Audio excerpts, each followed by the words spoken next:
Howdy, y'all, and welcome to another high-powered episode of the High Voltage Live Show. I'm your co-host, Willie Snyder, with Nat King Code, coming to you live from the Mile High City in Denver, Colorado. I'm joined by my awesome co-host, Mr. King James Stallcup, over there in Big Sky Country, Texas, representing the old Stallcup electrical education, giving old hook 'em horns over there from the Mile High City. And really awesome doing these, James. We're well over 100 episodes, and it's just been so much fun every week. I really thank everyone for their participation this week. Just a big shout out. The myth of the week this week came out of the Stallcup illustrated code changes for 2023 on page 428. So if you're wondering where we got the myth of the week from this week, that's where it comes from. Awesome. David Engelhardt already smashed that like button. Awesome, sir. Yeah, thanks for jumping in, Mr. E. How many pages are in that? I forgot how many pages we did for that code change book. Yeah, it's definitely... Uh-oh. Dun, dun, dun, dun. Oh, he's already waiting. You're lucky tonight, Daniel. James is going to be all scared because we got Rich from Rising Rhino podcast going to join us for the quiz tonight. So... got a little competition, and I'll give you a little bit of a hint, James. Rich said he doesn't really know much about hockey. He said he hadn't been into hockey. Probably, me neither. Probably less time than you. So it's gonna be fair. It's an easy quiz anyway, though. You know what I mean? I'll be guessing at every one of them. I don't know crap about hockey. Hell, I learned recently. Was it last year? About when they're off sides. Hell, it's sort of like I just like 5 years ago I learned soccer being offside, sort of the same principle. I was like, I remember I was like, they, blew the whistle. I said, what's how they blew the whistle for? I didn't see nothing. Yeah. He's offsides. I said, what do you mean he's offside? So then they started telling me. I was like, okay, I'm starting to understand a little bit. So. Yeah, I've had to explain. I've had to explain it to a few people at the bar, because they had some real close ones, and I'll tell you what, honestly, in my opinion, Winnipeg series, the Winnipeg Jets series, they were 100% offsides when they got that first goal, but they still called it a good one. So I will second Daniel's motion and say, go Avs, hook 'em horns, and go Avs. So. They're not too far away from James, so we better keep it down there, Daniel. You might just make a. Who are the Avs playing tonight? The Stars. Yeah, it's going to be a good series. In Dallas. Yeah, I know. I think they're not. They played Tuesday? I think they played Tuesday. Yeah. I was at the pool hall, and they had the Ranger game on, whoever they were playing. And the Canes, and up in the right hand, it was the first period, and the Stars were up 3-0, and I was like, God dang! Then next thing you know, it's overtime, I think, and they ended up losing. I was like, you gotta be kidding me! You're up 3-0, give up that lead, you deserve to lose. Yeah, so I played poker on Tuesday nights. Took 4th place this week, but it was pretty good. But I was playing poker, and all the guys were like, you listen to the game, and I listened to the Rising Rhino live stream while I was playing, and I couldn't really hear too much what was going on. I knew it wasn't good, what was ever happening. I knew it wasn't good. And then when I got done and I was getting ready to leave, I saw it was 3-0, and I was like, oh man. So I went across the street to the pool hall, and then we just continued. Like right when I walked in, we scored. And then we scored again, 2 more times, and tied it. And I was like, oh, man, it's going to be an overtime nail-biter. And, I mean, it was, probably just, a few minutes into overtime. And old Miles Wood got the old breakaway and looked pretty good going down the ice there. So that's pretty awesome, Yeah, I agree with you. that's yeah. To me, that's like being up at halftime, 28-0 in an NFL game, and then lose. Yeah. And so watch out, Daniel. I'm sure James is going to start making a podcast about you, how you don't know anything about sports and You're just you're a cancer to the hockey industry, and you need to just like quit doing podcasts about. You need to quit being in comments on podcasts on other people's podcasts and do your own something original, and the list can go on. But the meme this week I thought was pretty funny. We probably already ran it possibly before, but I just always thought it was funny, and it might have been a different variation of one. But I think you'll like this one, James. Let's run it.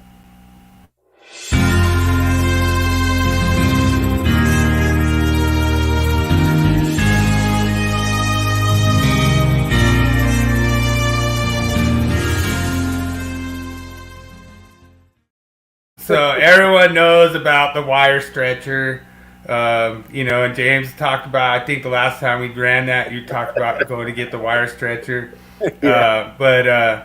I like to do new ones that they never heard about before. And the one that I had that's really funny, and it actually exists, is the emergency ballast warming blanket, 277 volt. Has to be the 277 volt one. But I do one on my podcast where it was a TikTok video, and the guy's sitting there listening to his jams. He's sitting there jamming out. All of a sudden, it comes on his AirPods like, message from apprentice.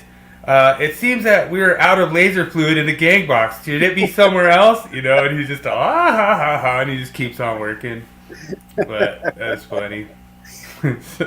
You always got to razz the apprentices, so they'll know what to do when it comes their time. Yeah, we have some good ones that I always teach everyone. The funny one is like, oh, you have to take your ladder down and go get a safety sticker on it. And, we can't do that too much at like our place because we already have safety stickers on them and we sign them off. But we used to do that. We'd be like, oh, you got to go down to the foreman's office and get a safety sticker on your ladder. And like, we'd get a couple guys and they're like, oh, you don't got yours either. You better go down there with them. And next thing the foreman's like, quit sending guys down to my office for a safety sticker. And it's just so funny. And then, like, everyone's all just up there, like, looking out the window. Oh, he's going. They're going. It's a lot of fun messing with them. All right. You ready for your myth of the week, brother? Oh, I am ready, brother. I actually read this one and got everything prepared for this, so let's run it.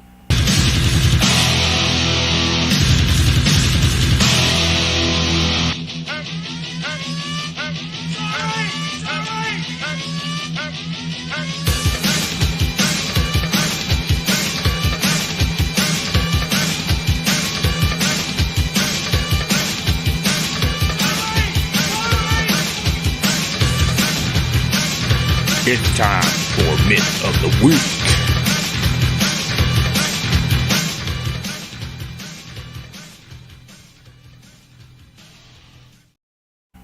All right. I really appreciate the participation this week. I hit such high numbers on just all the people jumping in. And it's funny because anytime anybody sees these things, they just freak out because they're made by Wago.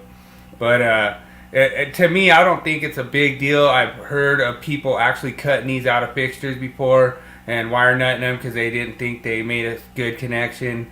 You're not going to have any problems with these things. Like I say, if they're a part of a factory assembly, I would just leave them in place. I wouldn't cut them out. That's just me personally. But, they could come back. The listing and, the fixture manufacturer could come back and say you voided the listing of that fixture by cutting those out and not using them. To me, I just think it's silly. Like if you have obviously 4 or 5 conductors that you have to splice and stuff, by all means cut them out. Now, I ran in, this is real interesting. The way that this myth is written, this is true based on the code change from 41071 on the 2023 reference. But in all actuality, I'm going, there's some interesting developments with this code change. For 2023, they actually added LED to this. I actually don't really agree with this code change. I I don't really like it.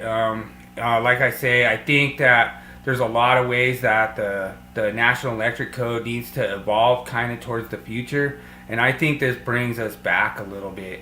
I don't really like it for the fact that it was designed for maintenance men to be able to safely disconnect the driver or the ballast and change it while energized, which obviously isn't an electrically safe work condition. They're saying that it puts the fixture in electrically safe work condition if you have that fixture disconnect, which that could be a good thing. But at the same time, we're moving towards these luminaires that don't have drivers or don't have that stuff, which you wouldn't need a disconnect. So even though this statement is true, you wouldn't need to have those disconnects installed. And the reason I came across this was one of the guys cut one off and threw it on the ground, and they're like, "Hey, what are you doing? You can't take those off. It's code, you know." And so, yeah, it's true. It is code, but at the same time, you're gonna have to look at all the exceptions that could make this to where you don't need these. And I was talking with the inspector about this, and he said, "Man," he goes, "you know, with all those exceptions in there and everything," he goes, "that would be really hard to enforce." He's like, "I'm not going to go into every fixture and make sure they put disconnecting means in there." And one of the ones that I don't even know if it's even mentioned in there, but when you look at the manufacturer instructions, it says this fixture contains no serviceable parts. And so when I saw that, I was like, wow. I was like, this, you wouldn't even really need a code change if that Luminaire says no serviceable parts. Then basically what they want to do is they don't want you to, you know, chop in a fixture, a disconnecting means in there. What they want you to do is, if you have any issue with that fixture, they want you to take it out of the ceiling, put it in a box, send it back to them, and reinstall a new fixture. And they actually did this to one of the jobs I had, and they actually sent me new fixtures. And I basically just, you know, took the drivers, replaced the drivers, put the burnout drivers back in the fixtures they sent me and sent them back. So basically all they had to do was replace the drivers. But at the same time, it's kind of an interesting thing we get into on this. And I know James, like, he was, I saw a little twinkle in his eye when I said, "Oh yeah, this is there's a couple good examples to be learned from this code change." And I'll get your take on it, James. But I really appreciate you putting this together. Well, other than what you've already stated, you know, you have the main change, okay, and exactly what you stated here and talking about the drivers and everything. And they're basically just telling you here that if you're in other dwellings and associated accessory structures, that when you have these fluorescent LED luminaires that do utilize these double-ended lamps and they contain ballast and LED drivers and such, that they can be services to have a luminaire. That's a true statement. You know, and there are exceptions. You know, I read some said, "Oh, this question is stupid. There's exceptions." It's, well, yeah, there are exceptions, but he asked you exactly the general rule that was here, and that is the general rule in 410.71. He didn't put any exceptions to it or anything like that. So when you come over here and look at this, these are your 4 exceptions. Okay, now. One of the things, you know, this gets into, you know, is you have to look at the listing and labeling of the equipment. And I've stated this over and over, and I'm going to prove this fact tonight because, you know, I don't know who did it, but I know Jeffrey Bauer, he come in and said, send this link over to these 2 idiots, which he was referring to us, where they were talking about, does the manufacturer's instructions overrule the NEC? And they did a Zoom call. They didn't even do a thing, you know, where the video is going to be out there. So basically it was self-contained. If they recorded it, I dang sure couldn't find it. But I looked at this and I said, okay, well, let's just go and let's just take a look and tie all of this in. Now, I want to point this out. I want to give some history before I get into all of this stuff. Okay.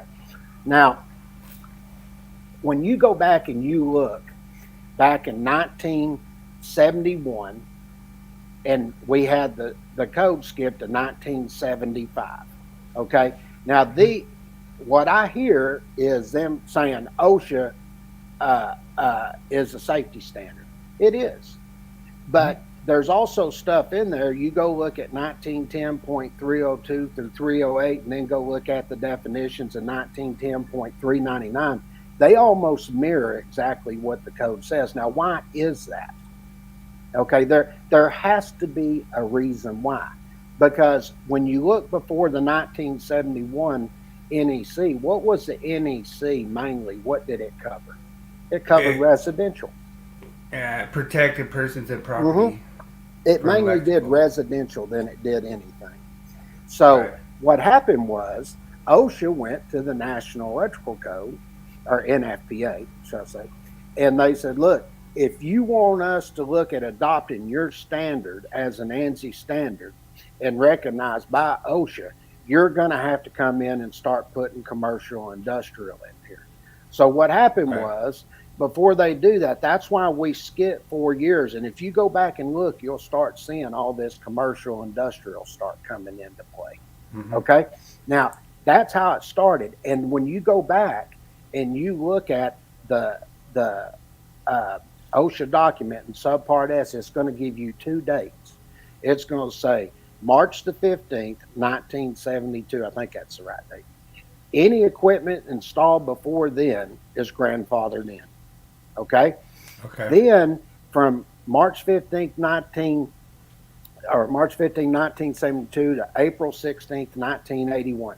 Now, isn't that funny how those start lining up together when you start looking at 71, 75, and 78, 81? They basically said in that portion there that anything that was installed in there will be brought up to the current code if there's 50% or more work that was changed within the facility. And everything after 81, whatever the code was at that time, it was brought up to that code cycle. Okay? Yeah, and there's one valid point that you bring up about the grandfather clause. A lot of people talk about that, and it's not really explained too much. So basically what that says is if it was considered to be up to code at that time, that's right. Kind of like what we were talking about with the child that lost his life on the AC unit back in 2007. If you could just like leave your conductors hanging out of boxes and leave the covers off and stuff in let's just say 1990s or something, then they would have not considered that to be a code violation with a 20-foot piece of seal tight that's used as equipment ground and covers hanging open and all kinds of stuff that was not in good repair. That kind of stuff would be considered a grandfather clause because you didn't need box covers in 1999 or whatever year. I'll take it even a step further. We got millions upon millions upon millions of AC units installed across the United States. Where are all these deaths at? Yeah. That's where I come into my point. If it is such a burden where it doesn't protect persons and property, why are we not going back putting GFCIs on all these AC units or figuring out a way to take care of that? Because they don't have that technical merit to do that. And I mean, why don't we force the manufacturer to put steel cages around them so kids can jump on them? That's right. There's a reason. All right. Now, with all that said, knowing exactly how all of it started and took place, now we need to look at some of the definitions here. Okay? True. Now, when you go and look, and I'm just going to do the newest version of NEC and OSHA and everything. So when you look at 2023 NEC and you go to Article 100, it talks about equipment that is identified. Okay? And it says recognized as suitable for the specific purpose, function, use, environment, application, and so forth were described in a particular code requirement. Now, it's automatically telling me, like if I had an AC unit out there, that when they come in and they identify this and they start doing the listing and labeling and everything for this, it was identified at that point based on the environment it was going to be installed in. True. Okay? And then it gives you an informational note. And it says, some examples of ways to determine suitability of equipment for a specific purpose, environment again, or application include investigations by a qualified testing laboratory, which is your listing and labeling, an inspection agency, or other organizations concerned with product evaluation. Now, Right. I'm going to get into a little bit, and I'm going to show you that UL does take into consideration the National Electrical Code or any other pertinent standards before they put any listing and labeling on these pieces of equipment. So if it's listed and labeled, then it's already taken into consideration for GFCI protection.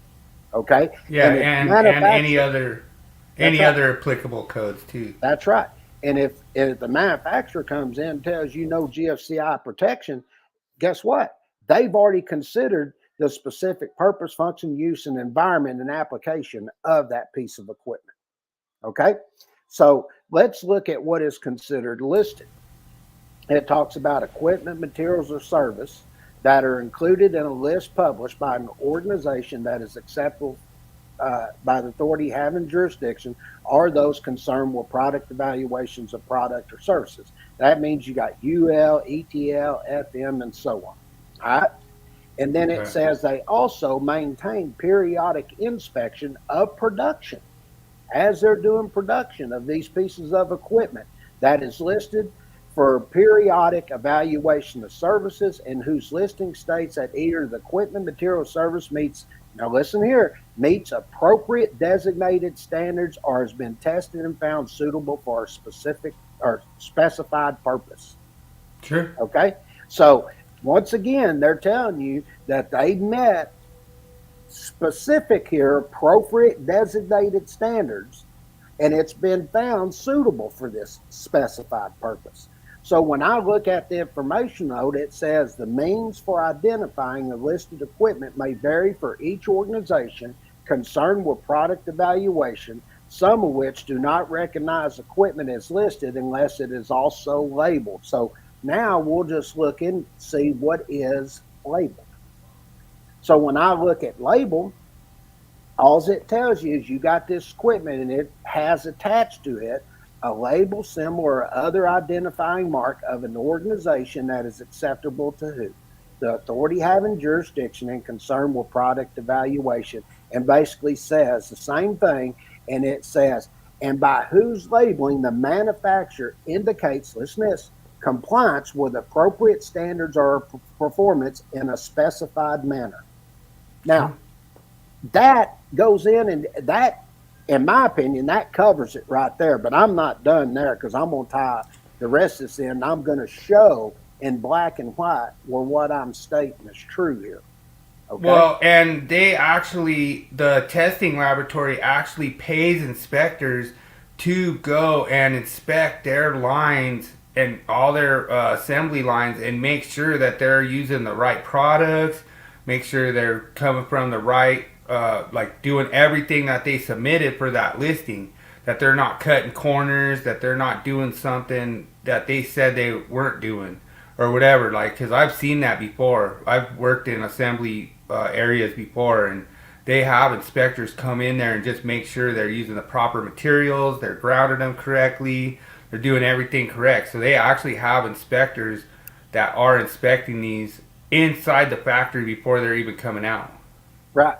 And let's see what it says here when it gets into the installation and use, because it's going to prove exactly what I just stated in the definitions for identified, listed, and labeled. It says equipment that is listed, labeled, or both, or identified for use shall be installed, and what does it say here? And used in accordance with any instructions that are included in that listing, labeling, or identification. It literally tells you to do it. Okay? Yeah. So that's where I have a problem with this. Now, let's go down, and I'm not going to read the informational note there. It's just where you can download the instructions. But then you get into the listing. And it says product testing, evaluation, and listing, which is your product certification, shall be performed by recognized qualified testing laboratories and shall be in accordance with applicable product standards, recognized as achieving equivalent and effective safety for equipment installed to comply with what? This code, the National Electrical Code. So it's literally telling you, anybody that argues that and says that the manufacturer's instructions are, that's a lie, because it literally tells you right here that it provides, it achieves a equivalent and effective safety for equipment installed to comply with this code. So if a manufacturer tells you no GFCI, that stops. But hold on, I'm on a roll now. Now, look at the informational note. Then it talks about who? OSHA. Okay? Yeah. Now, I've heard Jeremy and Jeffrey Bauer and Ted Fritz, all these know-it-alls. They come on and they're telling you OSHA has nothing to do with it. Well, if that's the case, why is OSHA even recognized here? Okay? Sure. Well, I just gave you an intro to why it does, and I'm going to show you why it does. Now it says OSHA recognizes qualified electrical testing laboratories that perform what? Evaluations, testing, and certification of certain products to ensure that they meet the requirements of both construction and general industry OSHA electrical standards. Now, what that means is you're either looking at subpart S, that'll deal with general industry, and if you're looking at construction, you're going to be looking at subpart K. All right? Okay. Then it tells you if the listing, the product certification is done under a qualified testing laboratory program. This listing mark signifies that the tested and certified product complies with the requirements of one or more appropriate product safety test standards. Right. Now, looking at that, that gives us everything we need to know there, and then you drop over to approval, and it says the conductors and equipment permitted or required here by the code shall be acceptable only if approved. And what did it tell us to do? It said the authority having jurisdiction, which if you go look at the definition of approved, that's where you pick it up. Okay? So now, with that in mind, let me go back here one. You're going to notice here in the informational note, it's going to tell you when you get in looking at the examination of equipment for safety, it has 110.3 here for your examination, identification, and solution of equipment, what we just did, and also the definitions. And then it tells you for examination of equipment for safety to see 90.7. Now, as you can tell, I tied in all these definitions all back and forth through Article 110 back to Article 100. Okay? Right. Now, let's look at 90.7. And it talks about examination of equipment for safety. And it says, for specific items of equipment and materials referred to in this code, okay, examinations for safety made under standard conditions provide a basis for approval where the record is made generally available through promulgation by organizations properly equipped and qualified for what? Experimental testing, inspections of the runs of goods at factories, the service value determination through field inspections. So what you're telling me now is they go out and they actually do field inspections like on this AC equipment or EVSE, and if they say no GFCI protection, now you're going to tell me the code overruns this, even though the examination of equipment for safety gives you permission as a qualified testing laboratory to do this? Sure. I mean, I'm just showing you the code and what it says for here. But look at this. Then I drop down, and what does the information note? It tells me to see what? 110. There you go. And then Article 100 for listed and reconditioned, which goes back to, like I said, you have to have something substantial. That's why they have in there now a new section, and they say boxes can't be what? Reconditioned. Remember? Oh, no, outlets. Or outlets. Outlets can't be reconditioned. I mean, it's specific. It calls it outlets. So, I'm not making anything up. And I'm really not even giving an opinion here. I'm showing you exactly what it says.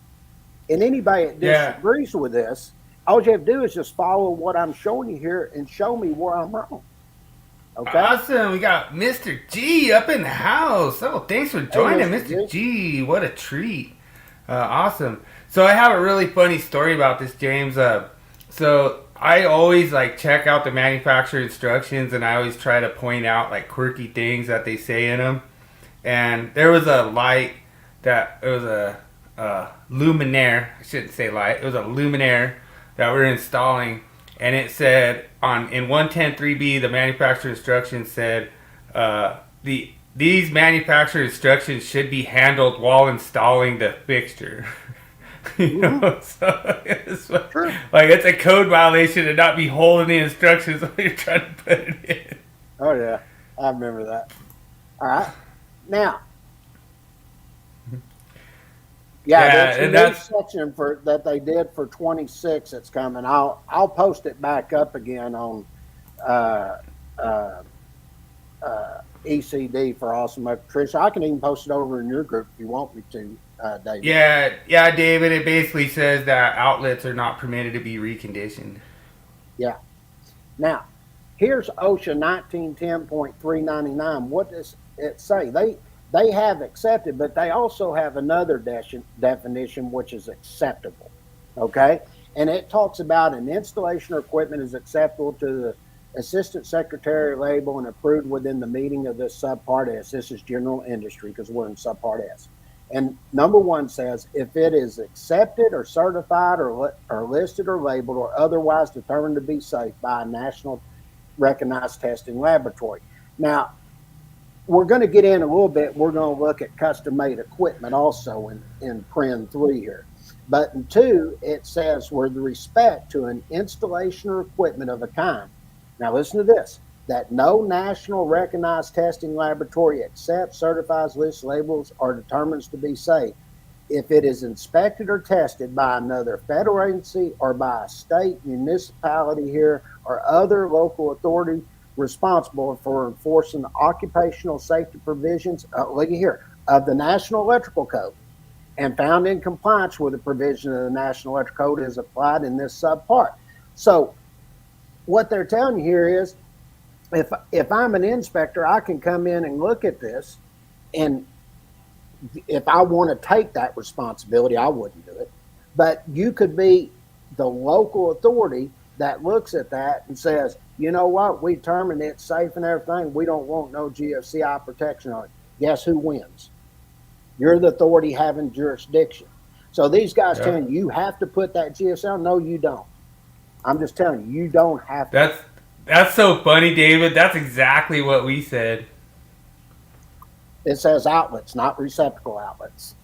Yeah.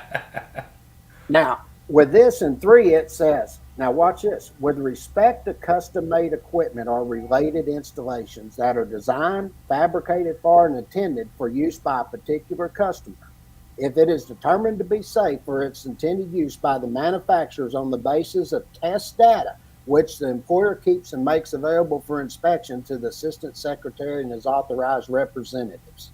Now, they're telling you, and this is a good example. I do a lot of stuff for the oil and gas industry. I'm going to tell you, they know more than UL does on that.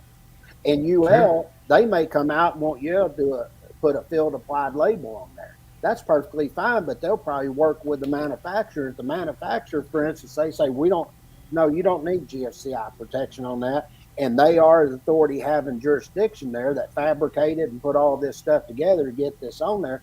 UL's going to look at it with the National Electrical Code, see what the requirements are. And if they say no GFCI protection, guess what? No GFCI protection. So, and so I just want to catch up Juan a little bit. I did a myth of the week. So what happened was, there was a guy at my job site, and he threw one of the quick connects that go for the drivers. We're doing a whole bunch of linear fixtures, and he was cutting out the little quick disconnects for the drivers because we had like multiple switch legs we were trying to tie in. And he says, hey, you can't throw those on the ground. You have to install those. That's code. And so I decided to run this for the myth of the week. And basically my point is that if the manufacturer instructions say that there's no serviceable parts in that Luminaire, then that overrides the NEC, which would be a reference of 41071 in the Stallcup's illustrated code change book. page 428. If you're going to look at the your Stallcup's book right now, Juan, you would go to page 428. So Yeah, just that's letting you in know. 428. That just shows you how many changes we covered. Most of them out there, they cover about 100. I think we covered 218 or something like that. I don't remember. Yeah, dude, it's a good book, dude. I love it. Then let's look at the definition of accepted. It says an installation is accepted if it has been inspected and found by a national recognized testing laboratory. Now, listen to what it says here: to conform to specified plans or to procedures of applicable codes. They're telling you here that when they're coming in, they're listing, labeling, and stuff, that they're looking at the National Electrical Code when they make these decisions. But just to prove that, right up here, you're going to see in the definition of acceptable, Prin 1, it says nationally recognized laboratory, recognized pursuant to what? 1910.7. Okay, so let's look at 1910.7. And when you go over and pick up that part of OSHA, it talks about the definitions and requirements for a nationally recognized testing laboratory. Okay, so what are the laboratory's requirements here? It tells you in 1910.7b there, it says the term National Recognized Testing Laboratory, we call NERTL, means an organization which is recognized by OSHA in accordance with Appendix A of this section, and which tests for safety and lists or labels or accepts equipment or materials in which meets all the following criteria, which we're going to get into here in just a second. But I want to point out what it says here: in which tests for safety. Okay, and that's what I'm trying to state here. If a manufacturer comes in and they look at the equipment and they say no GFCI protection, they have looked at this equipment knowing that it provides the necessary safety there in order to protect personnel. They have to look at the National Electrical Code before they state something like that. But let's go a little bit further and let's see what it says. B1, for each specified. Oh, wow. Thank you, David. That's what I'm saying. You know, a lot of times people look at things and they just assume this, and this, but you got to look at other things.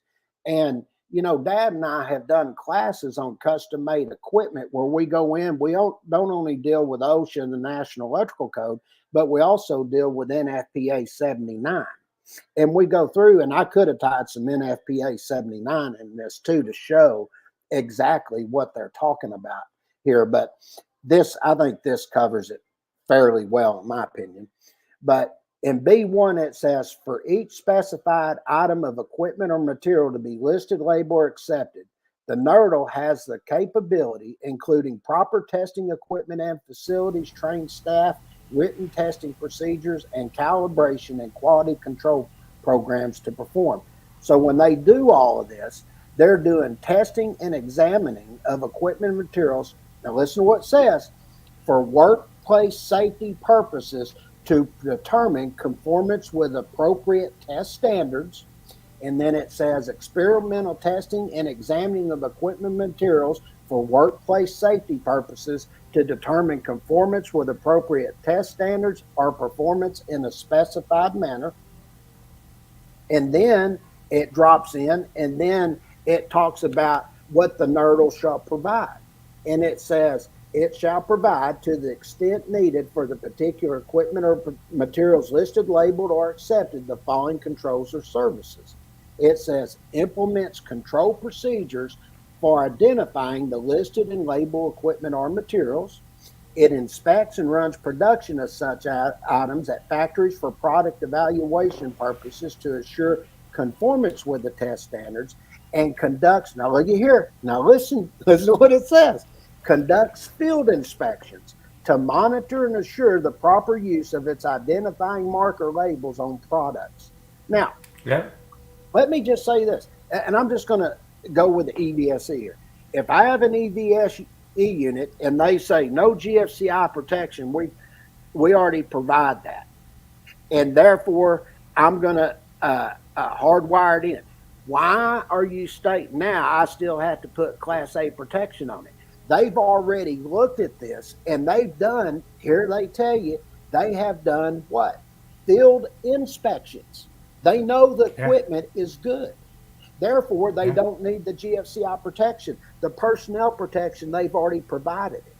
Now, how would the NEC override something like this when UL, ETL, FM, or whoever is doing this? They actually even do field inspections to determine that that protection's already been provided. Okay? Sure. Now, Hey, this is James. awesome. Sorry. Just real quick though, David was wondering. He says his apology. I missed where it says outlets cannot be reconditioned, and he's wondering if that's a 2026 Yes. public input. Yes, it is. It's already, unless it was unanimously accepted, and I doubt when it gets to the comment stage, it's going to be deleted. But I will post it up for you to look in. As a matter of fact, I may try to find it here, and then I'll bring it up before the podcast is over when he's doing some of his other stuff. Thanks for jumping in, Giants fan. Really appreciate you showing up. Always awesome having you jump in. Okay, now let's look at B3. The NERDL is completely independent of employers subject to the tested equipment requirements and of any of the manufacturers of vendors or of equipment or materials being tested for these purposes. And the NERDL maintains effective procedures for what? Producing credible findings or reports that are objective and without bias. Oh, wow. Look at there. Yeah. And then handling complaints and disputes under a fair and reasonable system. Now, let's say Sure. co-making panel 2, you want to submit and say, oh, we had a guy get killed, or a kid got killed, which was horrible. I hate that happened. But it wasn't due to the AC unit. It was due to the wiring. They did the wiring method wasn't installed correctly. And therefore, it wasn't able to send the ground fault current path back. And that's what happened, So, you have to send something in here to have a complaint or dispute. Co-making panel 2 or nobody sent any disputes in on any of this. They just decided our findings are credible, which I will say this, your findings wasn't too credible because when you went to the Standards Council, what you submitted, actually they told you didn't have technical merit. The one that had technical merit was actually done by the Association for the ACs and everything, and they actually went and did testing and everything, and guess which one did provide technical merit? Their TIA did it. It wasn't the one that was submitted by co-making panel 2. So yeah, and I mean co-making panel 2, they could have submitted one of these complaints, and they might have actually put anti-slip things on the top of AC units. Sure. Now watch this. Now it gets in to what are the test standards. Okay. Right. So it says an appropriate test standard referred 1910.7B1I, which we looked at a while ago in 2, is a document which specifies the safety requirements for specific equipment or class of equipment and is what? Recognized in the United States as a safety standard providing an adequate level of safety and compatible with and maintain current and periodic revisions of applicable. Listen, I can't be any more specific, anybody watching this. Revisions of applicable national codes and installation standards. Which code and installation standard are they talking about? Would it happen to be the National Electrical Code? I would think so. Wow. I mean, if this is not in black and white, I mean, you can make up all the excuses in the world why you think the NEC overrides the manufacturer's instructions. And I'm stating here telling you that when they do these testing and everything on all this equipment, it tells you they're taking the National Electrical Code into consideration. But let's look at 3. Developed by a standards developing organization under a method. Listen to this. Providing for input and consideration of use, of industry groups, experts, users, consumers, governmental authorities, and others having broad experience in the safety field involved. Wow. I thought that the experts were telling us that the disconnect was an outlet, and we're supposed to just believe that and go with it. Yeah, and then it says, in lieu of paragraph C1, 2, and 3, the standard is currently designated as an ANSI standard, safety designated product standard, or an American Society for Testing and Materials, which is your ASTM test standard used for evaluation of products and materials. Look at that. Wow. Unbelievable. Wow. And I don't even need to go. I'll just do the implementation. E, here's last. A testing organization desiring recognition, look at this, by OSHA as a NERDL shall request that OSHA evaluate its testing and control programs against the requirements in this section for any equipment or material it may specify. The recognition procedure shall be conducted in accordance with Annex A to this section. I'm not going to get into all that. But what they're telling you here is that any equipment, whether it's residential, commercial, industrial, has to go through what? Evaluation here. And OSHA is the one that does this. Yeah, so what you're gonna have to go through, Juan, like it's kind of a touchy situation, just for the fact, like, if you put a receptacle in a certain location, that receptacle requires GFCI protection. But if you have a piece of equipment and it says GFCI protection is not required when hardwired, then you can hardwire it and GFCI protection is not required. Like, that overrides what they're sitting there saying it's connected to an outlet, which is not. Right. And then you pick up the very last thing. What is considered approved? It's acceptable to who? The authority enforcing this subpart. Now, if you go look at that, it says we got the definition of approved in what? Article 100, and it says acceptable to the authority having jurisdiction. So then they say the authority enforcing this subpart is Assistant Secretary for Occupational Safety and Health. The definition of acceptable indicates what is acceptable to the Assistant Secretary label and therefore approved within the meaning of this subpart. So now, hopefully, everybody has a better understanding of why I state, well, because, you got Jeremy and Ted and Chris Myers and Jeffrey Bauer and White, Jeff White and all them. They come over saying, you're a moron, you don't know the codes, how the National Electrical Code applies and blah, blah, blah. Hey, if they're ever telling you that, just send them to this video, this audio right here, because it literally states everything I've stated up to this point. And I've just sort of been arguing with them off and on, telling them to look at OSHA, putting them a few things, letting them hang themselves. And then you told me, I said, you know what, this is probably the perfect time just to really go in and show everybody 1910.7 and show them the real meaning behind it and how it literally states to use the National Electrical Code when they're making these decisions, and state no GFCI protection if they state that. Or for anything, it could be anything really, but just for argument's sake here, we're looking at EVSE because I know they were arguing with you because you were showing them equipment that said no GFCI protection. They already provide the personnel protection. This here is how they're able to do it.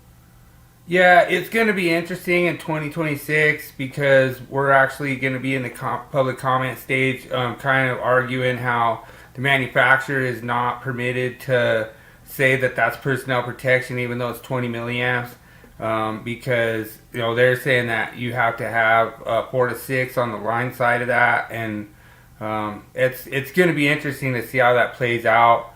Like I say, I'm really honored that I met James and I was doing a podcast, and I was like, yeah, this is what they're saying, and then he goes, really? He goes, so they're saying the line side of a GFCI needs GFCI, and I'm like, that's what they're saying. He couldn't believe it. He was blown away. So awesome, David. Yeah. Yeah, and that's gonna be interesting. David says if the public input gets accepted, comments cannot be submitted to correct an outlet is not to be reconditioned. It's safe to presume that it's for 11020 and 406. So yeah, David, it's gonna be interesting because I think the waters have gotten a little bit muddy. They actually have in 625. There's actually a bunch of public inputs on the one I did, which was 625, 625.54. And what I did was I kind of facetiously added that we should add outlets and receptacles, and basically said that we need to have substantiation for the outlet is installed prior to the EBSE connecting to it. Right. And they actually accepted my public input, but they actually changed it a little bit and said that that would expand GFCI protection to EBSE. And it's going to be interesting because if I go into the public comment stage, I'll just be like, okay, what's your substantiation for expanding this to outlets? Where's all the people that, like, the EBSE is one of the safest pieces of equipment out there, you know? So, like, there's nobody that's even, like, they have, like, different levels of safety. Like, they have, like, a electric handshake with the vehicle before it starts charging. They have it go through cycles of, like, where it'll first start charging at, like, a really low milliamp level. And then that's why it's not compatible with Class A devices, because it'll start charging at, like, say, like a 2 milliamp level, and then it'll spike up to like a 22 milliamp level. And once it spikes up to that 22 milliamp level, then that's when it trips the Class A device. So that's where I've been doing a lot of research and looking into it. And like I say, it's the EBSE is a really safe piece of equipment, and they're trying to expand it to boat yards, marinas. They're trying to do it to all these different things, and the Class A protection is not going to work on it. So it's kind of going to meet a little bit of a conflict this cycle if I see it correctly how it's going to go. I don't see them being able to kind of do what they want to do. Like, they're kind of doubling down on 210.8F.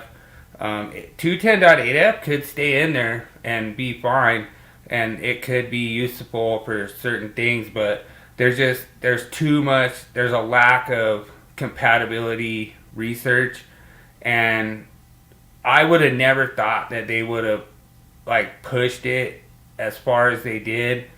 Like, I think they should have put AC units in 210.8D and been done with it. That's my opinion. I said that at the very first. Yeah. But we'll see what happens. I think I think this little exercise here to go through and show how the definitions tie in, and also 110.3, and then pulling in OSHA and showing the definitions there in 1910.399, and then showing what is actually required out of the qualified testing laboratory, or NERDL, whatever you want to call it, and looking at 1910.7, I think it's pretty clear that they have to look at the National Electrical Code also when they're making those determinations. So, True. It's just like we had, I forget who it was, one of the AC manufacturers had actually called Dad and was talking about, just tagging Dad said, nah. He said, well, we got certain people, and he goes, well, he said, just do your manufacturer's instructions with UL or whoever's listing your equipment. Just say no GFCI protection. Have them look at it and everything. They say they don't need it. There's nothing they can do. He really told them, because it is done by the National Electrical Code. They have to look at that. So, yeah. All right, let's get into topic. Ready for topic? We're already at an hour almost. Let's go, yeah.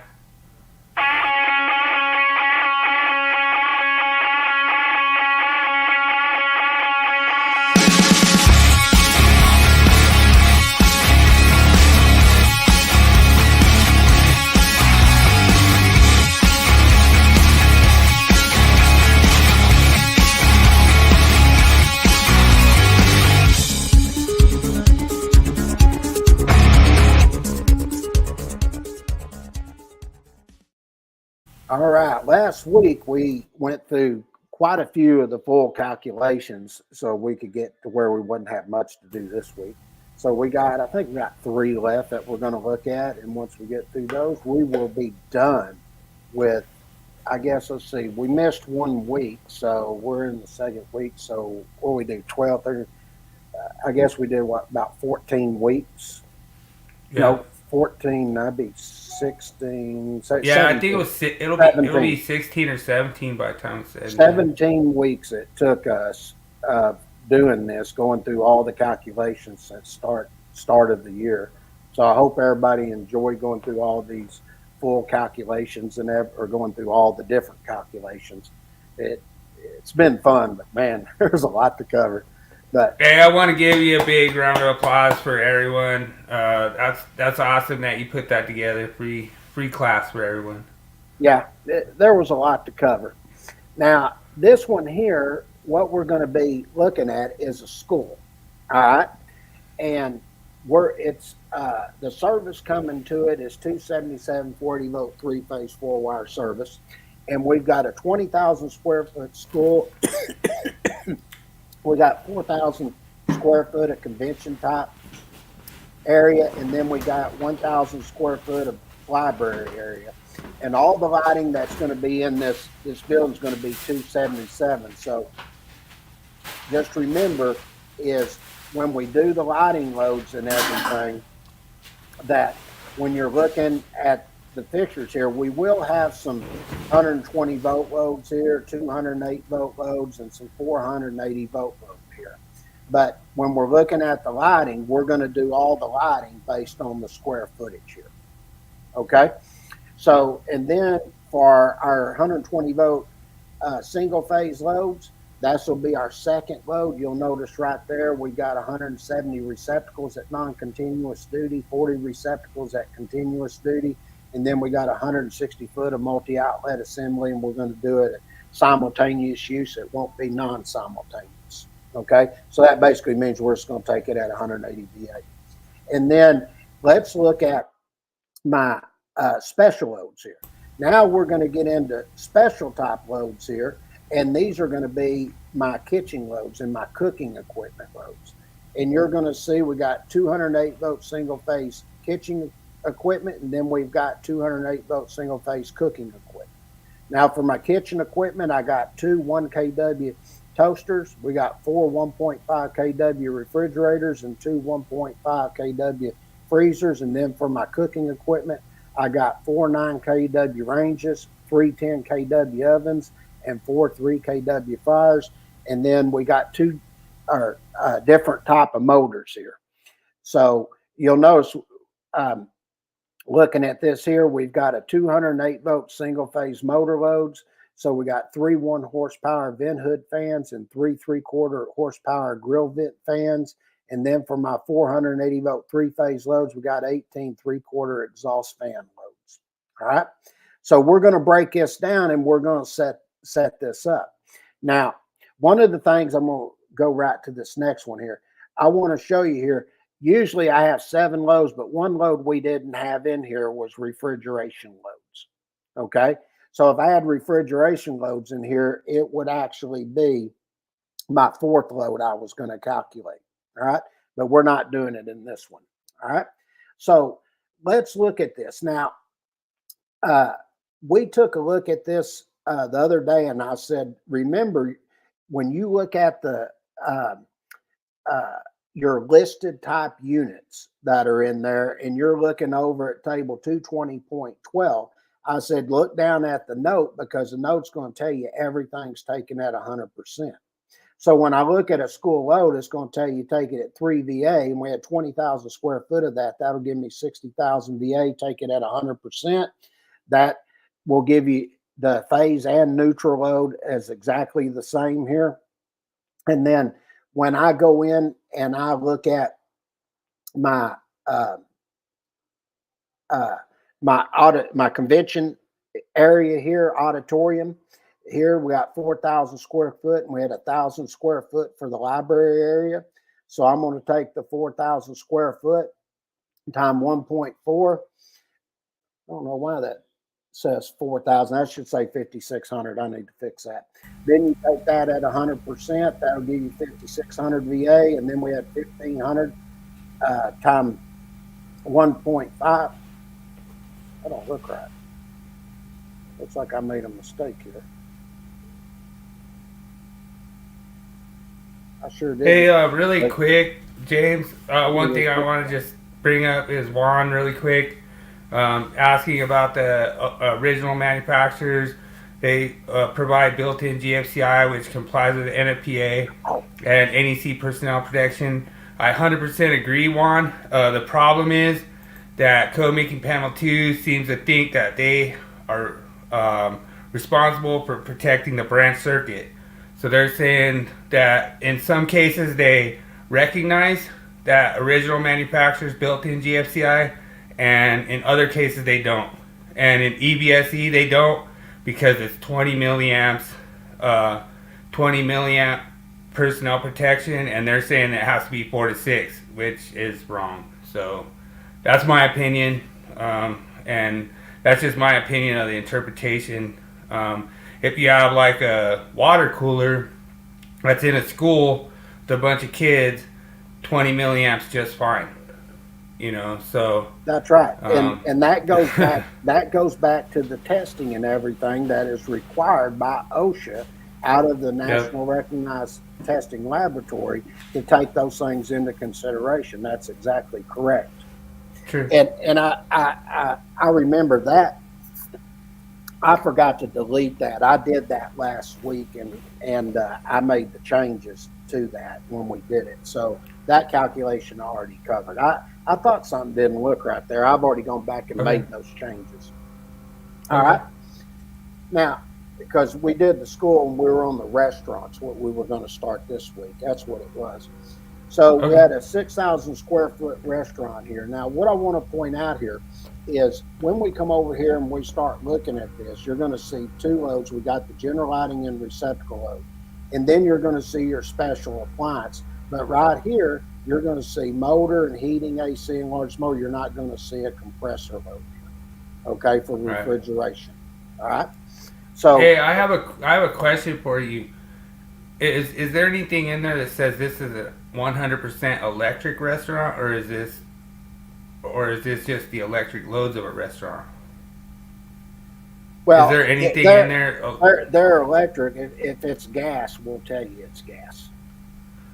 But I mean, does it have to be 100% electric restaurant? No. I heard a code guy say something that it's a 100% electric restaurant or something. And I'd never heard of that before. No, we actually have a calculation where we go in and show you loads that are have gas, and there's no electric load there. Okay, gotcha. So we actually go through and show you all different types of things on how to calculate that. But this in here, we're just giving you the different loads and what you need to look at. So I was thinking to myself, if an engineer built that, that'd be really weird to do an all electric restaurant. Sure. And then if you look here, you've got a 6,000 square foot restaurant. Then you look at your 120 volt loads. We separate them for you. We got 35 foot of lighting track. We got 180 VA ballast for outside lighting. Then we got 1,200 VA for the sign. Okay, that will go in with the 6,000 square foot for the restaurant load. So that'll be a lighting load. Then you got receptacle loads here. I got 35 receptacles at non-continuous, 30 receptacles at continuous, and 20 foot of multi-outlet assembly. And then you start looking at your special loads. Well, what are my special loads? My special loads that I get into is we're going to deal with is a special load here could be heating or AC, but that's going to be a non-coincident load. So you're going to take, and I can already tell you the heating unit's going to be the largest. That's going to be 50 kW because I got two of them. Then your other special loads are what? Kitchen equipment, and I've got a 3600 VA boiler, 2600 or two 2600 VA deep fat fryers, 20 amp walk-in cooler, a 6500 VA water heater. Those are 208 volt three-phase loads. And my single-phase loads, I have a 13 amp freezer, 8,000 VA cooktop, 10,000 VA oven, 11,000 VA range, a 14 amp refrigerator, and a 3,700 VA ice cream box. And then my motor loads here are a vent hood fan at 6,950 VA and a grill vent fan at 4,750 VA, 58 VA. So when you look at the sliding load, all you're going to do is look at table 220.12, because this is a listed top occupancy. And I'm going to go over and look at a restaurant. It's going to tell you that you take that at 1.5 VA. So 6,000 square foot times 1.5 VA is 9,000. Take it at 100% based on the note under table 220.12, and that'll give you 9,000 VA for the neutral and the phases. And if you look, we got a check mark there beside for the neutral, and we got a bullet mark there beside for the phase load. Then my track lighting, we had 35 foot. So I'm going to divide that by 2, go over and look at 220.43B. It says for every additional foot here, divide by 2. So that's going to give me 17.5, and multiply that at 150 VA gives me 2,625. We said it was being used continuously, so I'll take it at 125%. That'll give me 3,281 VA. Since once again, it's 120 volt loads, I'll put a check mark there by the first calculation. The second portion of that being used at continuous, taken at 125%, I'll put a bullet there.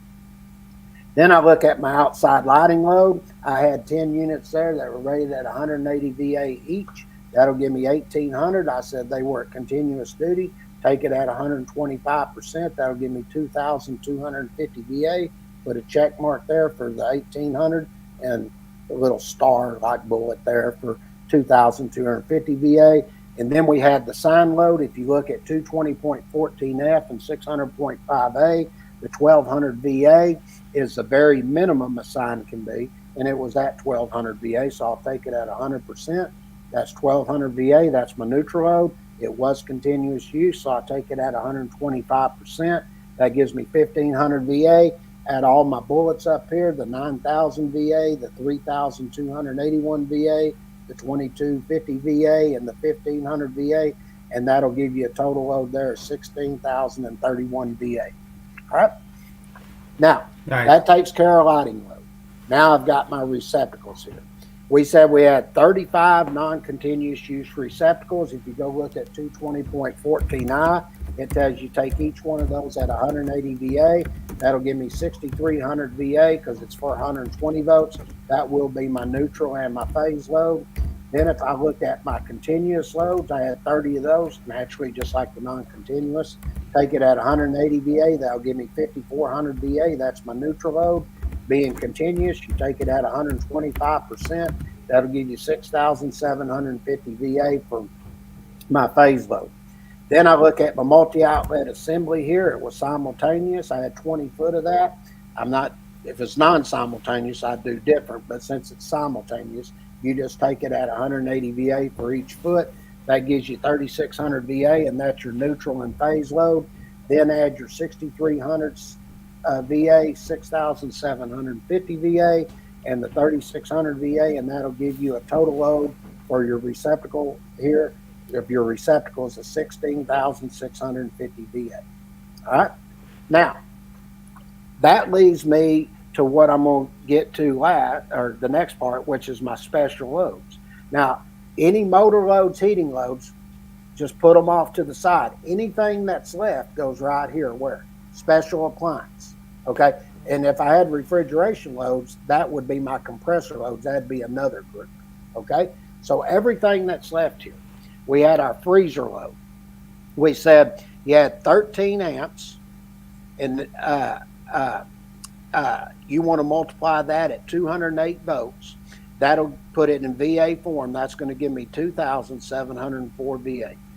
Our cooktops, I had 8,000 VA. My ovens, I had 20,000 VA because I had 2 of those at 10,000 VA. My range was 11,000 VA.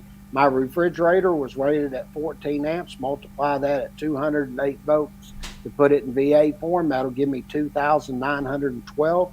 My ice cream box was 3,750 VA. The boiler was 3,600 VA. I had 2 deep fat fryers at 2600 VA. Multiply that by 2, that gives you 5200 VA. Then I had a 3-phase walk-in cooler. Okay, so I'm going to take the 208 volts times 1.732. That's going to give me 360 volts. So I'll take 20 amps times 360 volts, gives me 7200 VA. And then I had a water heater at 6500 VA. Just add it up. That's going to give you 70,866 VA. Now, you're going to go over and look at table 220.56, and I've got more than enough units here. So it's going to allow me to put a demand factor on this. And the demand factor it allows here is 65%.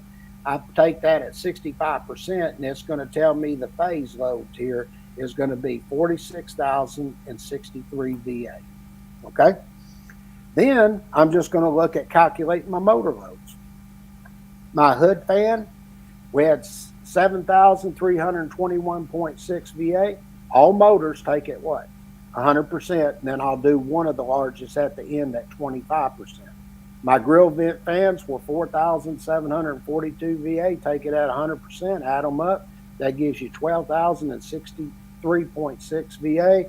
Then I said the largest between the heating and AC naturally was the heating. I had 2 units at 25 kVA. Take that at 50,000. Now I'm going to look at what is the largest motor load. I look at my hood fan. I look at my grill vent fan. Well, I can go through, look at this, and I can already look and see which one's the largest. It's my walk-in cooler at 20 amps. So I'll take the 20 amps at 360 volts. That gives me 7,200 VA. I take that additional largest motor at 25%, gives me 1,800 VA. And then I'm going to come back here and I'm going to add these up here. The 16,031 VA, the 16,650 VA. I'm going to add the 46,063 VA, the 12,063.6 VA, the 50,000 VA, and the 1,800 VA. And that's going to give you 142,600 VA. That's as simple as it gets. So then I'm just going to look at doing my neutral. Well, all I'm going to do is I'm going to go back here and I'm going to take all these check marks, add them up. Then I'm going to do the receptacle check marks, add them up. Then if I look, I have no more check marks here, okay, because those are not 120 volt loads. So if I look at my lighting load, I had 14,625 VA of neutral load. My receptacle load was 15,300. Added up gives you 29,925 VA. And then you just take the phases in neutral, divide it by 360, and there's your amperage. Okay? That's how simple it is to do the calculation. And one thing I want to point out that I've done here, I've never changed my calculation. Now I'm going to look at something different here. This is the last one. This is for a welding shop. Now, you're going to notice I'm not going to reference table 220.12 here. And why am I not going to do that? Because this particular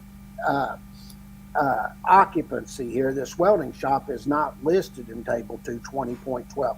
So what that's going to do, it's going to tell me all these lighting loads I'm going to have to calculate separate. Gotcha. Okay, so all lighting loads that are separate are there. There won't be, you know, a VA that's going to be put on for the square footage here. And you'll notice is that considered an optional method or a standard method? This is standard. Everything I'm doing is standard here. Okay. Gotcha. So, and if you look right down below here, we tell you, no, we put a note here. A welding shop is not a listed occupancy in table 220.12a. Okay. So we're telling you. So I'm going to look at my 120 volt loads here. You got your lighting loads here, and then you got your receptacle loads here. I've got 8,500 VA inside lighting loads. I got 680 VA ballast for my outside lighting loads. I've got a 1,200 VA sign load. That's very minimum, so that'll work. And then I got 50 receptacles. And then I'm going to look at my 208 volt 3-phase loads. I got two 12 kW heating units. And then I got a 6,000 VA AC unit. I can already tell you the 24,000 VA is going to be more than the 6,000. So we'll be using the heating unit for the non-coincident load. Then I'm going to look. I've got a 7.5 horsepower air compressor. I got a 1.5 horsepower grinder. and then I've got some welders here. Okay, Nice. I've got one 11 kW and one 9 kW resistance welder. There's two of those at a 30% duty cycle. Then I got two motor generator arc welders at 80% duty cycle. One is 12 kW and one's 10 kW. And then I got two non-motor generator arc welders that are 90% duty cycle. I got a 1 kW and one 9 kW. Now let me say something before we get started. Okay. The non-motor and the motor generator arc welders, you're going to be looking at 630.11A, and then you'll look at 630, we'll just say 630.11 and 630.12. When I get to the resistance welders, you're going to look at 630.31. Okay? Nice. Now, when I come in, I get ready to start doing this calculation. You're going to notice there's no table 220.12 here. All right? I'm going to do everything individual for calculating the lighting loads. For inside lighting, I had 8,500 VA. At 100% gives me 8,500 VA, put a check. Then we tell you it's at continuous. Now, one of the things you're going to notice, since this wasn't listed in table 220.12, you're going to notice I'm putting 125% on this. Whereas if I'd have been a listed occupancy, I would have just done this at 100%, because the note underneath the table gives me the permission.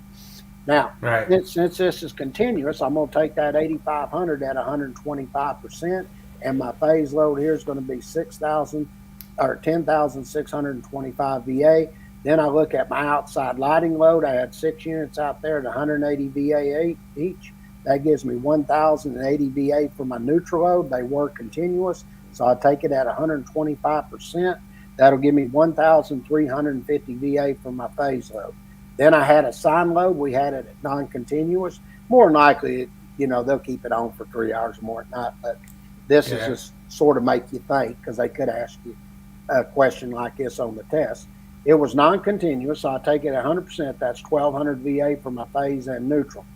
Add my phases up, 10,625 VA for the inside lighting load, 1,350 VA for the outside lighting load, and 1,200 VA for the sign lighting.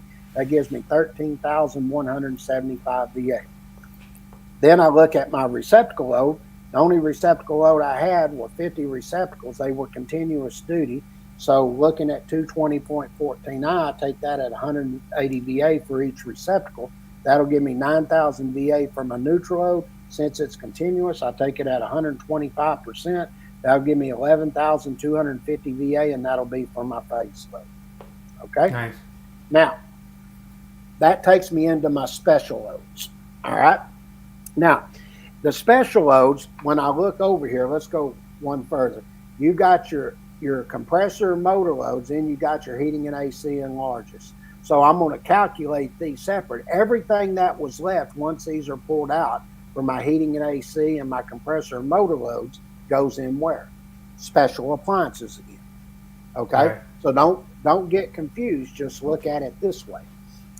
Now, let's look at resistance welder. And I told you when you look at this, you're going to look for resistance. You're going to look at 630.31. Okay? Right. And if you look at each one of those, we had 11,000 VA welder and a 9,000 VA welder, and at 30% duty cycle on both of them. I look at table 630.31A2, and it tells you that duty cycle that you can apply the percentage at is 55%. So 11,000 at 55% is going to give me 6,050 VA. The 9,000 VA at 55% is going to give me 4,950 VA. Now, what it allows you to do after that, it allows you to take here the smallest in 630.31V. It's going to allow you to take this particular one here at 60%. Okay? So all I'm going to do is take the largest 6,050 VA, and then I'll take that 4,950 VA at 60% will give me 2,970 VA. Add those up, and now you've got a total resistance here. A total welder resistance welder load of 9,020 VA.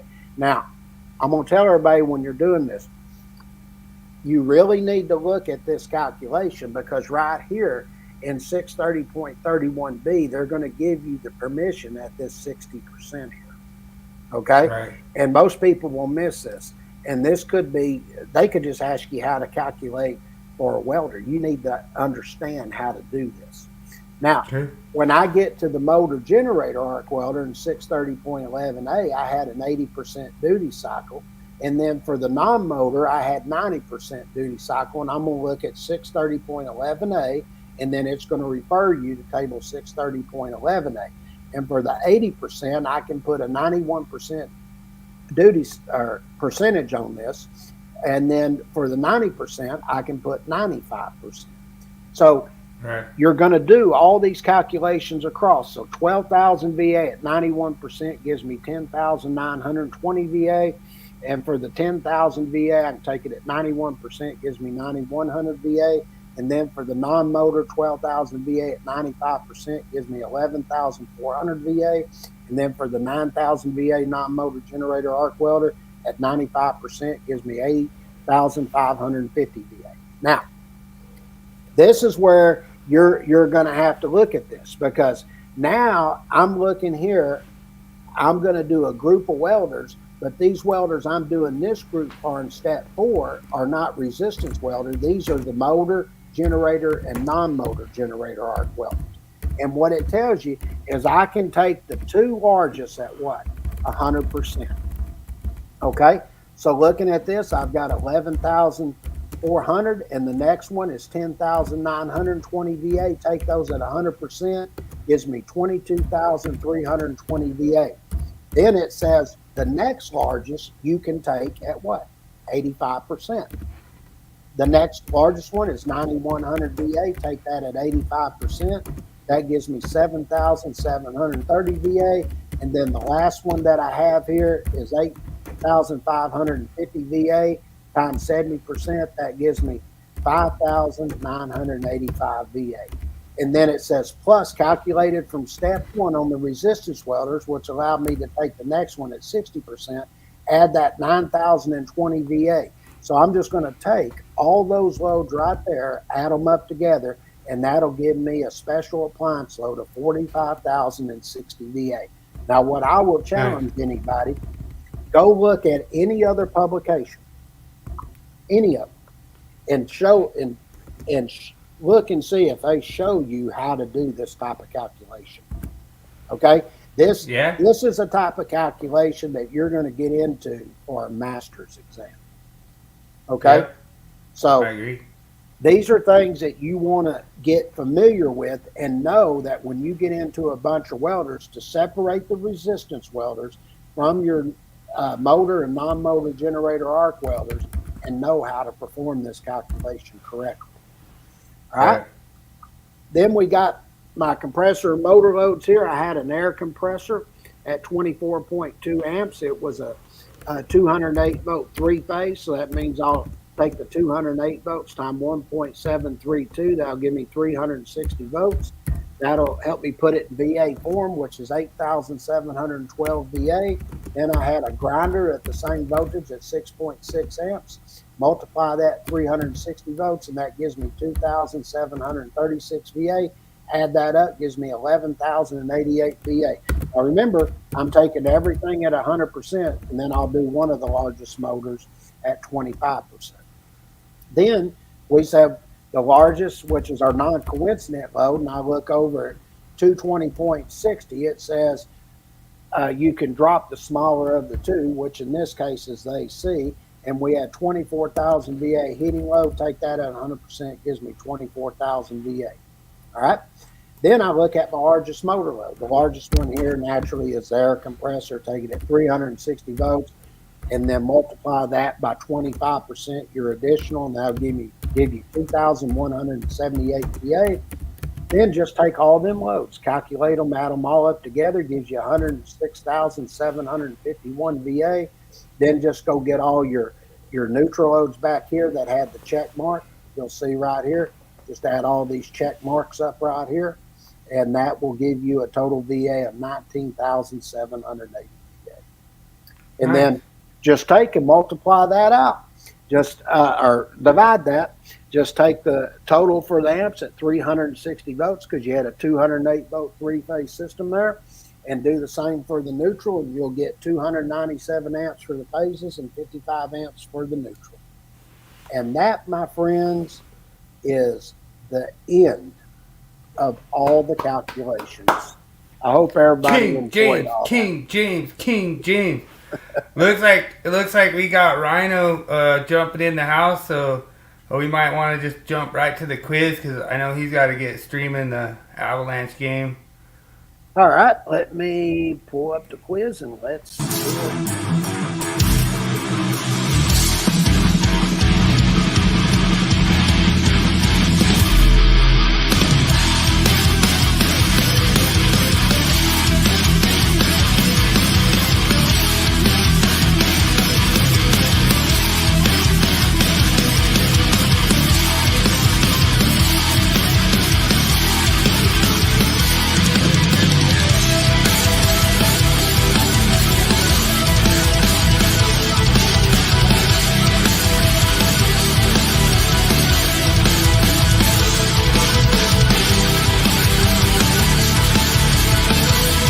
You are now entering the zone of the Willie Quiz.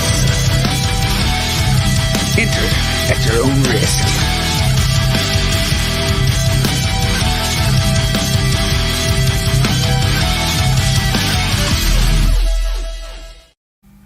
All right, welcome to the Willie Quiz.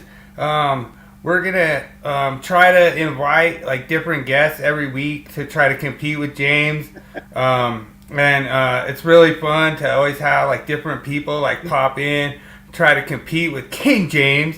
You know, it's funny because Rhino, Rising Rhino, was in the chat and he's like, we have LeBron in here, and I was like, yeah, we got King James up in here. But it's so much. I told him, I was like, yeah, that's all the haters just calling you King James, and then I was like, I just made it stick. But it's really fun.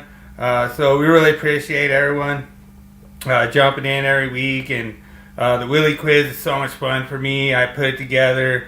What I try to do is I try to make it easy as possible for James because I just want him to like get them right every week, and I want to make sure it's easy, So, like, it was weird like last week because I was like, man, how am I gonna call you out like saying you were wrong from like 2 weeks ago, Because I was like, oh, Mr. Cowboy wasn't number 1 overall, huh? But it was a lot of fun, and So I really appreciate Rising Rhino. If you guys want to check out the Avalanche live stream, the best game call out there, go check out Rising Rhino. I really appreciate him joining us on Sunday. It was a lot of fun, and we'll invite him to join us anytime he wants to jump in. And I don't even see Daniel. Did Daniel fall asleep or something? Maybe Daniel. Oh, let's see. There he is. Oh, there he is. Awesome. Thanks, Rich. What's happening? You back again? Yeah. So we know that you're streaming the game, so we're trying to factor it in to where we could get through this. But I think you'll like it. It's supposed to be now, but it's the Rangers game is on. It's got another 10 minutes, so I got plenty of time. All right. Let's get it started. Well, get it going. All right. All right. Question number 1. What NHL franchise had the most shutouts the year that they won the Cup? This is all games and playoffs put together. Was it A, Tampa Bay Lightning, 2003-2004 with Kabuin? Was it B, Dallas Stars, 98-99 with Ed Belfour? Was it C, Colorado Avalanche, 2000-2001 with Patrick Waugh? Was it D, Detroit Red Wings, 2001-2002 with Dominic Hasek? Or was it E, New Jersey Devils, 2002-2003 with Martin Brodeur? Good luck, everyone. Man.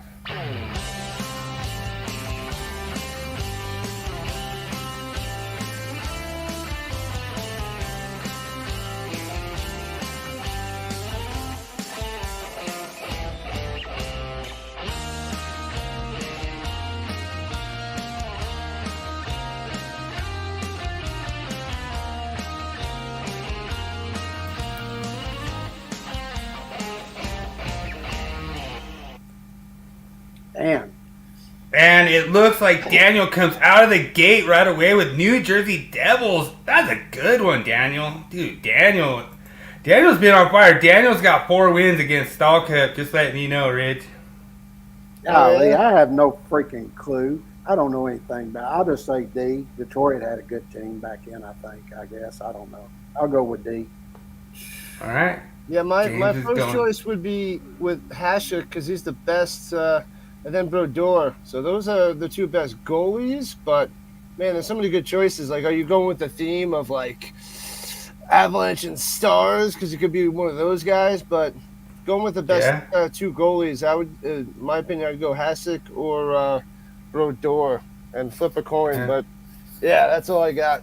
I'm hoping that it's but I don't think so. Yeah, Wall had a really good run. So what's your final answer there, Rich? My first one is Hasek and then Brodeur. All right, so look, this is James needs to learn from you, James. You know, like Rich goes, he already gives his second answer right ahead of time. He doesn't wait till afterwards. But the correct answer is D, Detroit Red Wings. So you guys both get a win on that one. So awesome, good answers. I did not want to put a Red Wings. I did not want to put a Red Wings one in there, but Hasek was a beast, man. He was. Yeah, he was. All right. Second one. All right, question number 2. What NHL player has the most playoff goals in overtime? I'm sorry, James, I messed this up because when I sent it to you, I didn't put overtime playoff goals. I missed the OT in there, but what NHL player has the most OT playoff goals in NHL history? Is it A, Mario Lemieux? Is it B, Joe Sakic? Is it C, Jaromir Jagr? Is it D, Maurice the Rocket Richard? Or is it E, Mike Keane? Good luck, everyone.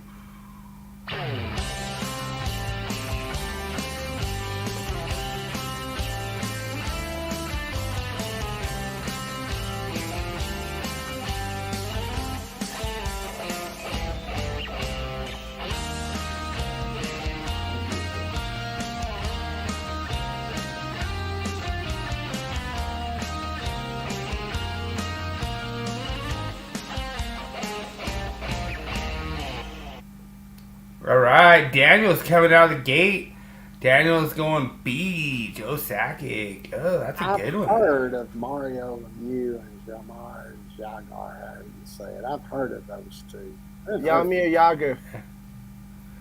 Jaromir Jagr. Yeah, I mean, you would think right away Jagr just because his length in the league. He's probably had a lot of playoff experience. I'm going to go A, Mario Lemieux. I've heard of Mario him, Lemieux. So just somebody I heard of. Yeah, so Mario Lemieux, and I don't know if you remember this, Rich, but did you ever see the highlight of Mario Lemieux where he took that one and he put it between his legs and then roofed it on the goalie like a close, Yeah. I look back. Yeah, I look back at that one. That was nasty. That was an OT goal. So James, if you were gonna pick like a second answer, what would be your second answer tonight? I guess C. Only 2 I've heard of. See, Jaromir Jagr. All right, well, congratulations, Daniel gets the correct answer. It is Joe Sakic with 8, and actually, he is gonna be contested this playoff round for a franchise record. So it's gonna be interesting. So yeah, Joe Sakic with 8, and I thought it was interesting because the Rocket Richard, who actually has an award after him, he has 7. So that's who Joe Sakic beat to get the record. All right. So, pretty interesting. Okay, cool. All right. So what American NHL franchise has the most Stanley Cup final game wins? Is it A, Boston Bruins? Is it B, Chicago Blackhawks? Is it C, Detroit Red Wings? Or is it D, New York Rangers? And do note that these are all original 6 teams, so they all had a lot of playoffs. So good luck, everyone.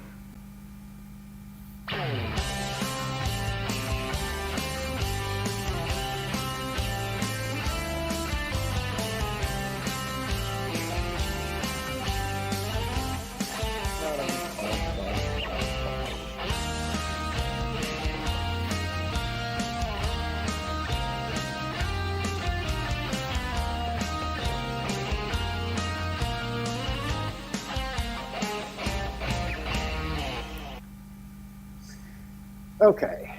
Well, I know if you'd have put the Dallas Stars in there, I would have eliminated them because they're a newer franchise.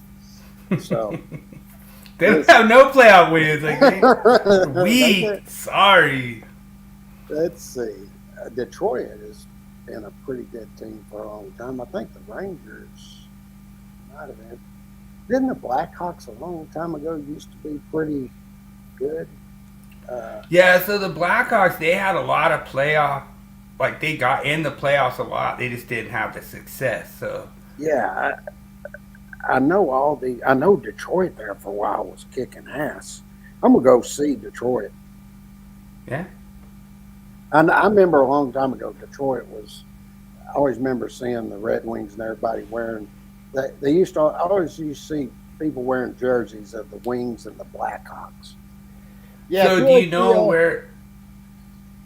I feel like the Go ahead. Red Wings always are always in it every year from the 90s on. They were in it like nonstop. But before the 80s, I don't know too much. I mean, Boston could have had a lot of wins back in the day, but that's why I'm thinking Red Wings because I think they were in it more.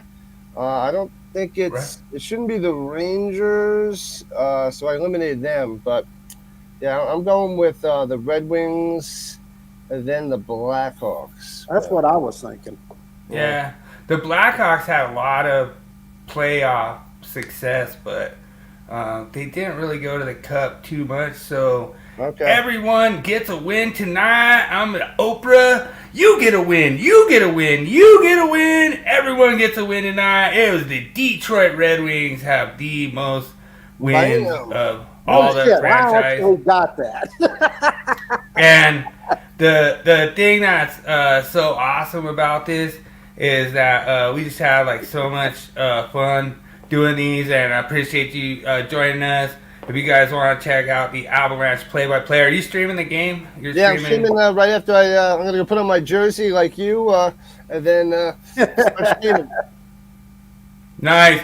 Right on. Thanks, Rising Rhino. Appreciate you joining us. And like I say, I'll get up some little bit better competition questions. Like maybe I'll do some baseball ones, because James likes baseball too. So I'll throw up some baseball ones. That's fun, brother. I'll think of something that I could fool him on. Yeah, that Hey, question I was did pretty good. I don't even know anything about hockey. And The I overtime feel question that is tough, man. Overtime playoff goals, like that's hard. Yeah, well, I think there's somebody up there that has like 4 already. I think it's Makar. I think Makar has 4, so I think he could. If he gets 4 more, I mean, he could tie Sakic for a franchise record. So we'll see. It's awesome watching the boys rumble. So appreciate you jumping in, sir, and we'll keep bringing the heat, brother. That's right. And have a good stream. Snyder, thanks a lot, King James. I'm signing off. I'll see you in a few minutes, brother. Yeah, that's so much fun. And so Daniel actually ties you tonight, so I'm proud of man, that's yeah. So we're gonna go ahead and give you the win, Daniel, because we don't want you making any podcasts about how James has all the answers and he just wins every match. I never do. I like guessing. I really like to see if I can get the things, and like he was saying, I just remember Detroit back in the 90s always in, playing. They were like the team. That's when I went with them. I didn't know have any freaking idea. Dude, it was funny. I threw the Avalanche stuff in there because I knew you were going to be like, oh, he's got the Avalanche in there. He's trying to trick me. That's what I was thinking. All right, let's roll. All right, you want to do the tool? What do you got this week? Let's see.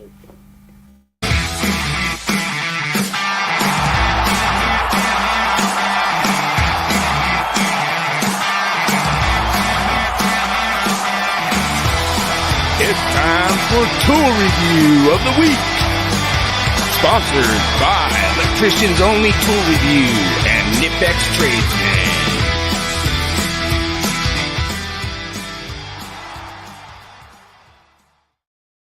All right, So at a certain point, I used this tool. I was using it out in gas and oil.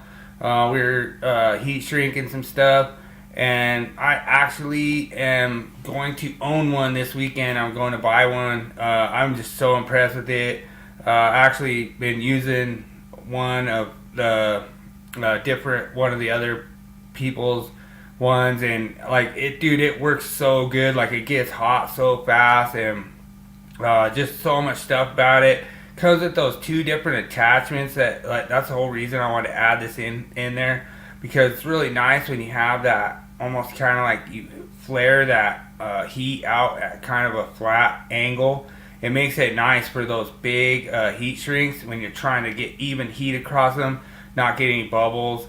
It means a lot to, actually be using these tools out on the job site and be able to give you guys insight and say, you know what, this makes it way better, just to put a heat gun right on a heat shrink and try to do it. Like I say, a lot of it comes down to training too.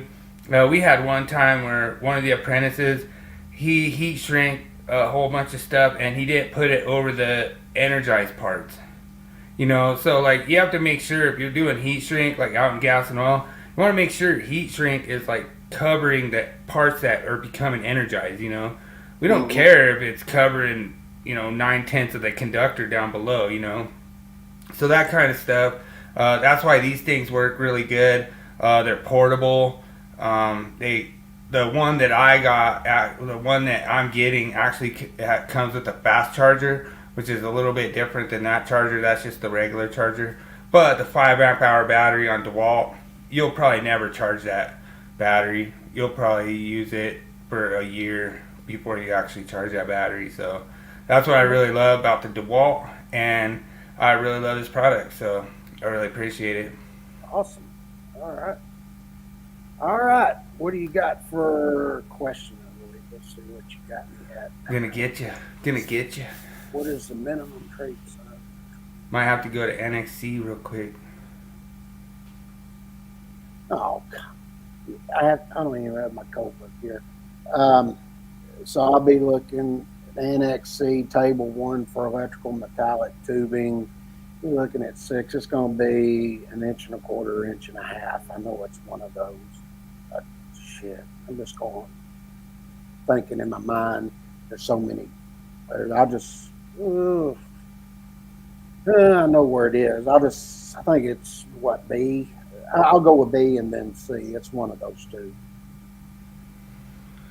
All right, James. Well, I got you a couple times, but I didn't get you tonight. So, good answer. 1 1/4 is correct answer. Is that it? I knew it was one of them. I was like, I don't. I just didn't feel like looking it up. I knew where it was. It's an easy find. But you're good. I'm lazy. You're good. I could get you sometimes, and I like those ones just because the apprentices learn. Hey, I just got to go to NXC and look right there, and I can find the answer. Sure. You don't even have to do any calculations, so that's what I like about it. You could have taken that question and had an equipment ground that was smaller, just taking all of them the same size, go over. Look, it's just easy instead of calculating everything. Yeah, I agree. No, John Reitz, big shout out to John Reitz. He quoted all the tables and everything, and to me that's badass because just a big shout out to John Reitz. If you know where all the tables are at and everything, then if you have different size conductors, because James has done that, he's been known to do that before, where he's like, 2 number 6s and 2 number 10. I wasn't gonna do that to you. But if you get that one where he has 2 number 6s, 2 number 10s, 2 number 12s, 5 number 14s, all that, then you're gonna have to go to the table 8. Sure. Is it table 8, chapter 9? No, you'll start off at table 5. That's where you pick up all your square inch area of the conductors, and then you go to table 4 for the sizing for over 2 conductors. Okay. Yeah, he mentioned one of I think he said chapter 9, table 8. I don't remember exactly what John Reitz mentioned, but it's one of those 9, things. Chapter 9, Table 8, where I was doing motion shop. I was showing how to Oh, okay. conductor there. And then I also show when we were doing the equipment ground and then go and get the circular mill for the conductor and then get my multiplier based on the size of the equipment ground and conductor to size it. So he's probably Gotcha. talking about something like that. Okay. Gotcha. All right. Well, we have the Wall of Shame. Last thing tonight. Then you go watch the game. Shame. Shame. Shame. Shame. Shame. Shame. Shame. Shame. Dude, this one's bad. This is someone that doesn't know what they're doing, man. Like, that is not bonding anything. That is not even bonding itself. Wow. But, yeah, that one, the gentleman that posted that said he had no words. And I 100% second you, sir. I have no words either. Wow. Wow. Yeah, that one's rough. I mean, you know, there's a reason that you have to at least bolt it to something or something, but I don't know. I mean, that thing is absolutely doing nothing. And then it was crazy because I was listening to one of the podcasts today, and they're talking about equipment ground and grounding electrodes and stuff, and they're like, yeah, if you have like a little fragment or whatever, that thing will blow apart. And you know, that's true. You know, like, Yeah. you know, you have to be really careful. Like, if that thing's intended to clear a fault and you don't have a good solid connection on there, I mean, you could have a unintentional rapid disassembly in the field, and you don't want that. Sure thing. I agree with that. So, yeah. But I really appreciate everyone joining. Thanks, Daniel. Thanks, Rising Rhino, awesome. To come in and join us. Like, I'll try to get him in for the quiz if I can every week and see if it could be competition for James. I'll try to write the questions a little different, maybe for Colorado, a little more Colorado heavy, maybe throw some stars in there, see if I can get him tricked out on some stars or whatever. But thanks a lot, Juan Gonzalez. Thanks a lot, Mr. E. Thanks a lot, David Englehart and Electrical Wizardry. Appreciate you guys joining. Means a lot, you know, every week, everyone joining up, and, you know, appreciate it. So, With that said, I don't know, you got anything else, James? nah, I'm good. Well, I'm good tonight. well, remember, everyone, make every day an easy day. Deuces. Have a good weekend, everybody.